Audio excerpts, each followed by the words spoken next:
ராஜேந்திர சோழன், மதுராந்தகன் இப்படியான பெயர்கள் மட்டுமே மனசுல பதிஞ்சிருக்கு.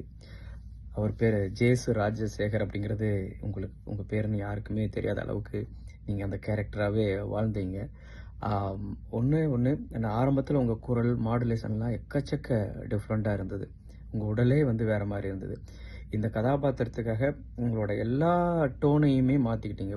குரலா இருக்கட்டும், பாடி லாங்குவேஜா இருக்கட்டும், மாடுலேஷனா இருக்கட்டும், எல்லாத்தையும் உங்களோட இயல்புலயே மாத்தி அதுவாவே வாழ நீங்க தொடங்குனதுனால மட்டும்தான் இது வந்து கடைசியா நீங்க ஒரு கிங்கா வந்து மாறி நிக்க முடிஞ்சது. அதுவும் கடைசியா அத்தனை காஸ்டியூம போட்டுட்டு அந்த கிரீடம ஃபர்ஸ்ட் டைம் நமக்கு, ஏன்னா அப்பதான் கிரீடம் வந்து சேருது. நம்ம அத வந்து ஒட்டிக்கிட்டி ரெடி பண்றதுக்கே நான் கடைசி நாள் ஆயிடுச்சு. அப்ப வரைக்கும் அத வைக்காத ஒருத்தர் எல்லாத்தையும் மாட்டிட்டு கடைசியில வந்து அத வச்சுட்டு 2 மணி நேரம், 3 மணி நேரம் நின்னு அத அவ்ளோ மரியாதையோட அத உங்க தலையில ஏந்தி இருந்தீங்க அப்படின்னா, அது இந்த கலை மேல, தமிழ் மேல இருந்த உங்களுடைய அர்ப்பணிப்பு வந்து உண்மையிலேயே ஒரு பேரரசருக்கு இணையான, ஒரு பெரிய ராஜ்யத்த கட்டியாண்ட ராஜேந்திர சோழனுக்கு இணையான ஒரு கம்பீரமும், ஒரு பேராண்மையும் உங்ககிட்ட நான் பார்த்தேன் இந்த நிகழ்வுல.